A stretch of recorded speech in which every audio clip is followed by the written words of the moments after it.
Coast-to-Known Indian Research, Indian Canyon Mutsun Band of Coast-to-Known Ohlone People, Canyon Consulting, Indian Canyon Nation presents recent highlights. Anne-Marie Sayres and Canyon Sayres roots, as Indigenous peoples of the land, trace their lineage to the canyon and recognize their sacred obligation to tend their homelands as a way of honoring their ancestors. We continue to be connected to the earth, generation to generation, century to century. My mother, Elena Sanchez Sayres, believed that when ceremony and dancing stops, so does the world. Today, Indian Canyon continues its role as a safe haven and sacred ground for all Indigenous people and is available for ceremonial and educational purposes to the people locally and from all over the world. Private, charter, and public schools visit Indian Canyon annually and are introduced to the Ohlone traditions and intertribal culture sharing opportunities such as the sweat lodge and the sacredness of tobacco. Indian Canyon is a mile-long canyon and fully off the grid, though it is federally recognized land. The community of Indian Canyon do not have access to federal grants and tribal funding opportunities and support. The power of compelling storytelling in times of financial stress and emergency situations. Ecological restoration and environmentally conscious community connections. A series of pictures and highlighted opportunities. Our tiny community is committed to attempting to share as much as possible, however, limited capacity. As Indigenous peoples of the land and such a small, sovereign nation and a self-determined community, there's only so much energy individuals have to be able to present and do as much work as they can. Indian Canyon Nation Coast-to-Known Research has done so much, from visiting classrooms to hosting field trips to being presented in articles and news clippings. We are still here. We are in the Mutsun linguistic territory of what we now call Ohlone lands. And given that Indigenous communities making up less than 5% of the world's population, Indigenous peoples protect up to 80, possibly more, of the Earth's 80% of the Earth's biodiverse territories, forests, deserts, grasslands, and marine environments, with little to no assistance and capacity. It is a sacred obligation and a responsibility of Indigenous peoples to be good ancestors in training. Canyon designed the informational brochure, of which has helped raise awareness. What is Indian Canyon? What is our 501c3? This is digitally available both on her website and on IndianCanyonLife.org, and we are reinstating our 501c3 website, coasttoKnown.org. We host many gatherings and events.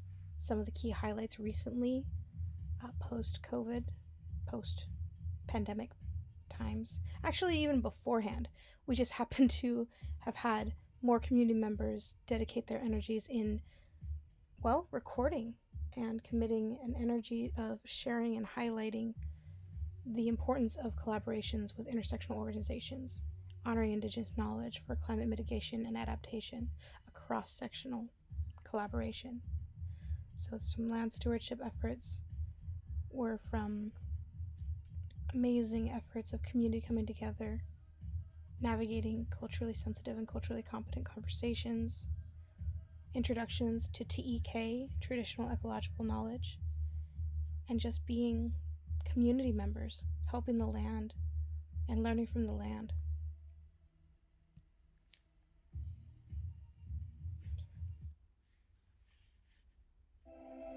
Wildfires are due to a lot more than just climate change, and largely due to the fact that these forests haven't been tended.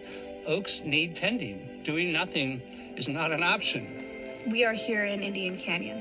This land has continuously been held and stewarded by Indigenous peoples, and it's where my ancestors have always been, where I'm very rooted and I'm part of the community. We've been working with Sudden Oak Life and Indian Canyon to present this campout and course on fire mimicry and traditional ecological knowledge. In essence, these are all forests that for thousands of years were actually tended, mainly with fire, by the native peoples. The forests have changed dramatically. Fire is really critical for maintaining a balance in the forest. And then without fire, the forests now are getting overgrown, out of balance, and most importantly, much more susceptible to these catastrophic wildfires, which we see. The events that we put on are educational, action-oriented, and fun. Camping, got a mobile kitchen, activation, you got Sudden Oak Life, tending and stewarding oak trees, initiating conversations and collaborations with indigenous communities, protecting ancestor trees, the land that benefits from these collaborators, these co-conspirators, these community members just coming and having a space to land, a space to work within, to be in community with, and inspire.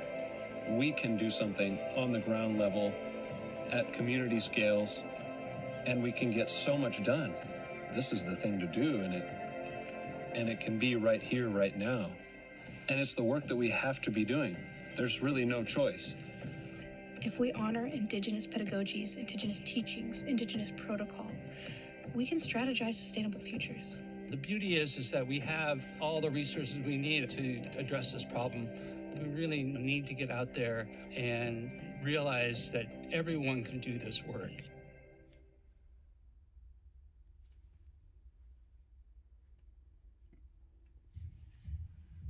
We have an annual storytelling in Indian Canyon, and for the past 27 years, our storytelling has served our community, and actually, Indian Canyon has been that space where many seedlings start and continue. The California Indian Storytellers Association started 1 year after Anne Marie Sayers brought up the conversation and the commitment of hosting storytelling on the land.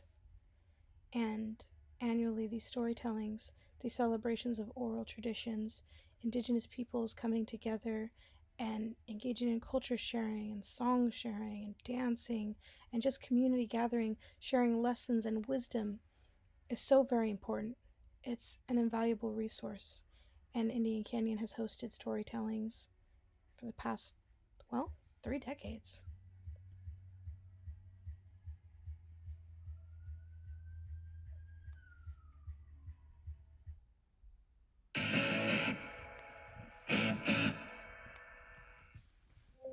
I can feel the ancestors dancing when they connect with the ceremonies that are taking place in Indian Canyon.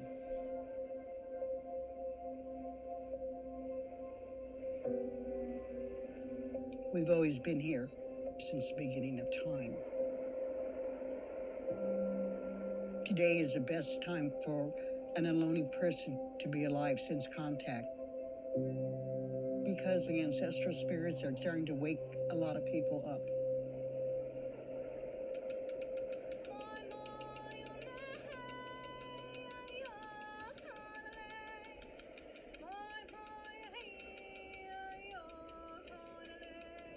My name is Anne Marie Sayers. I live in Indian Canyon in Hollister, California. And it is the only federally recognized Indian country for 350 miles along coastal California. This is Ohlone territory, which extends from San Francisco to Big Sur, from the Pacific Ocean to the Mount Diablo Range. Between 1887 and 1905, 91 million acres of Indian-owned land disappeared for the people coming west. To say you were Indian was suicidal.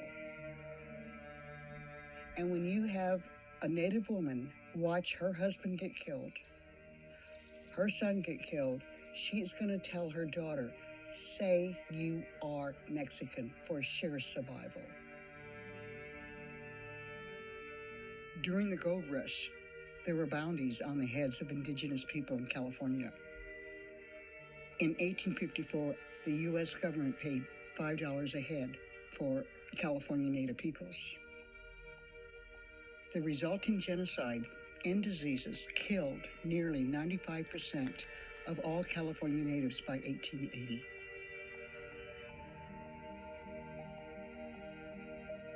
California indeed is a golden state, but reality dictates that the foundation of California, the foundation of this entire country, is built on lies and deaths of Indians.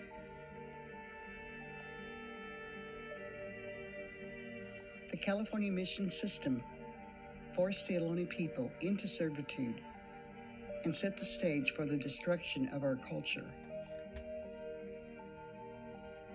When the native peoples whom did not like the restrictions at the mission would run away, Indian Canyon served as a safe haven.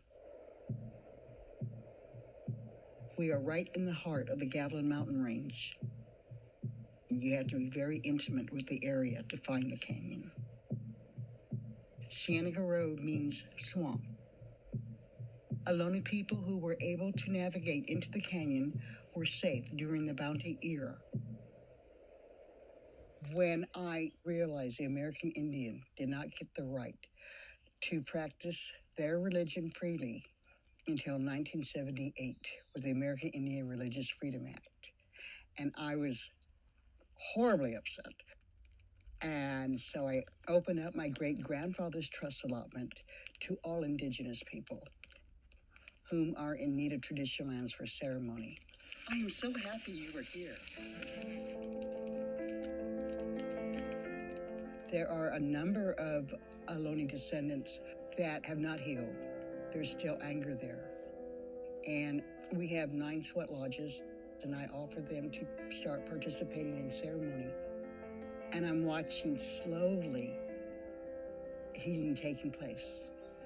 And for me, that's a reason for living.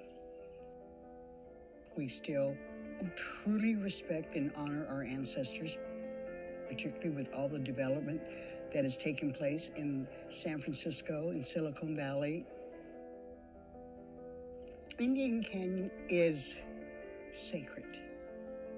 You are surrounded by all the natural elements around you. I was born and raised here.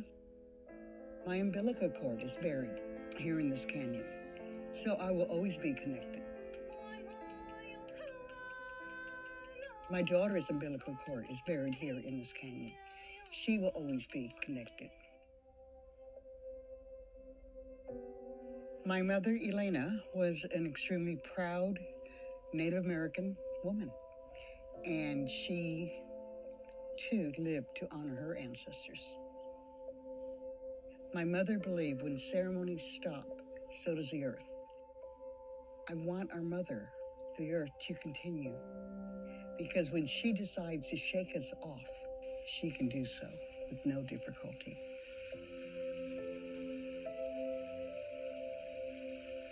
Water is the blood of the earth. In our language, water is Ramah, and there is no word in the English language that describes the definition of Ramah. Ramah is just not H2O. It's a movement of the water. It's a sound of the water. It's a creek that contains the water. They are one and inseparable. And if you take the time to listen, you can actually hear the water talk to you, whisper to you. It's just taking the time to listen.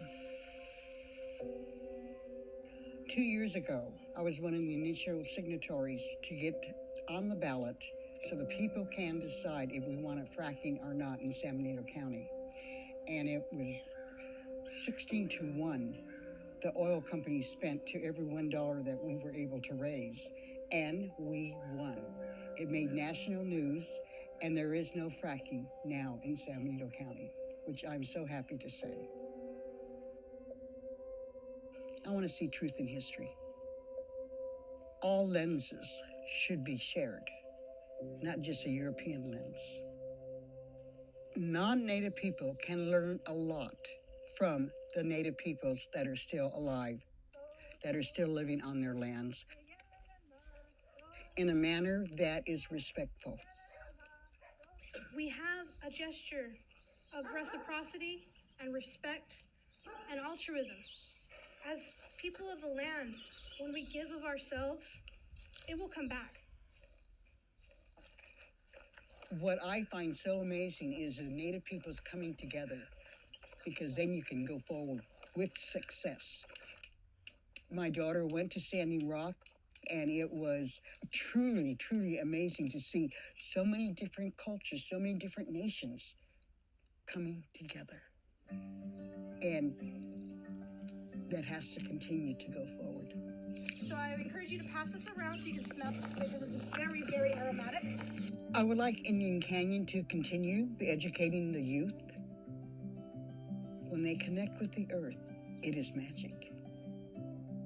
I share with them that each and every one of you are going to be in a position that you're going to be making very, very important decisions. Before you make a decision, ask yourself, how will this affect 7 generations in the future? When you answer that question, then make your decision. I love being alive today and seeing all the Native peoples really embrace their culture.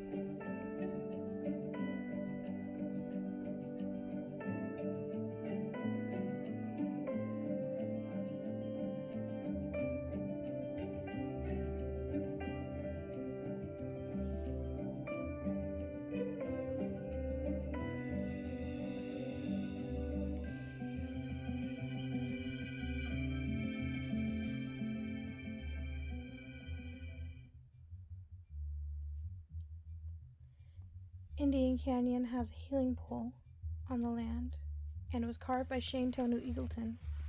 And this is an 800-year-old Alaska yellow cedar. It is over a ton. It is either just a little over 30 feet tall, and it came to Indian Canyon in the early 2000s. It has traveled from Alaska to Port Chicago, to being a buffer of explosives, to witnessing the war, to witnessing segregation and uprising for civil rights. The John and Karen Larson Foundation was hosting Shane Tonu Eagleton, Tonu, and Tonu shares his art, shares the energy of mana, and brings together community with the intent to give this life and give this healing pool the opportunity to be present in Indian Canyon. It was with the Cultural Conservancy and the efforts of Melissa Nelson and that community who helped get it to Indian Canyon. And it laid in Indian Canyon for a few years, and Canyon put on a music festival to generate the last bit of funds that were necessary to erect this healing pole that sits by Elena Sayers, or Anne Marie's mother's, spirit rock. And the spirit rock is adorned with abalone shells, and we have a missing and murdered Indigenous woman flag, a project that Canyon was involved in promoting and announcing all over the Bay Area with triangular scarves, an effort of re-indigenizing the Bay and connecting with artists and collaborators and amazing beings with art builds. Just a community member helping raise awareness. So this all ties together in community. Anne Marie was part of a project. When she was interviewed by Ruth and Janet, she was interviewed for Women Making a Difference in 1999. And because of that, the relationship and the friendship that was established with these community members, they came together and created this glorious project. OHLONE Women Elders was the first part of a project of a series of photographs and interviews. And in the early 2000s, Anne Marie also attained a grant to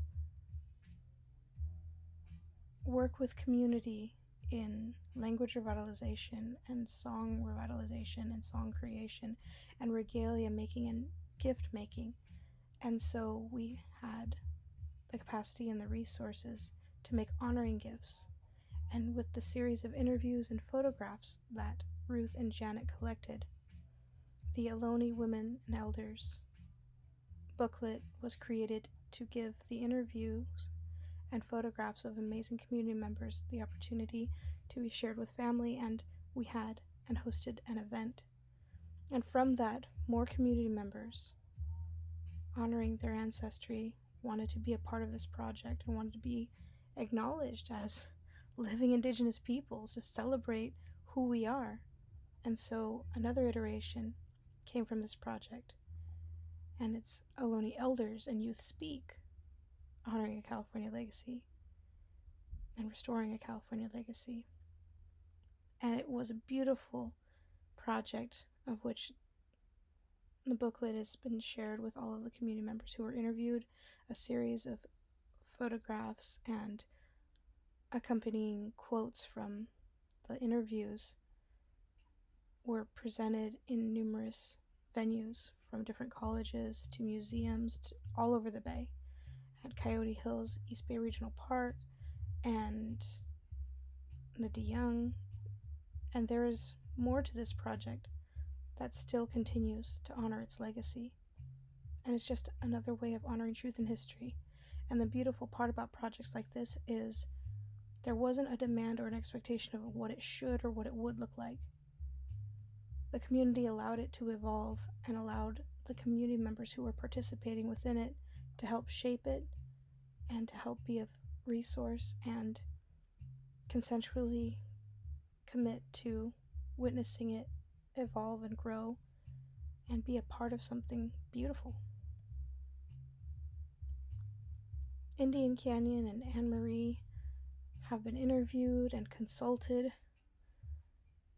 and Canyon and Anne Marie and Indian Canyon are referenced in the OHLONE curriculum, a curriculum that East Bay Regional Parks created, and through the diligent, culturally competent efforts of Bev Ortiz, her willingness to connect with all the Indigenous peoples who were interviewed and how their communities were reflected, she ensured that there was an effort to make sure that there wasn't a way that this curriculum misspoke or misrepresented any Indigenous people. Anne Marie Sayers was featured in the 2005 March Volume 26 edition of the Californian, and it's the story of Indian Canyon, and it's a wonderful read. Canyon is set in the intentions of making the PDF or creating a written piece online to ensure that this is a story that can be shared with the community. Anne Marie and Canyon and Indian Canyon have been mentioned in numerous publications. A few highlights are the Ohlone Past and Present, Native Americans of the San Francisco Bay Region, Ohlone Coast Known Indians of San Francisco Peninsula and their neighbors, Yesterday and Today, Narratives of Persistence, Indigenous Negotiations of Colonialism in Alta and Baja California, and so many more. This was just the quick highlights that we have available to share with community.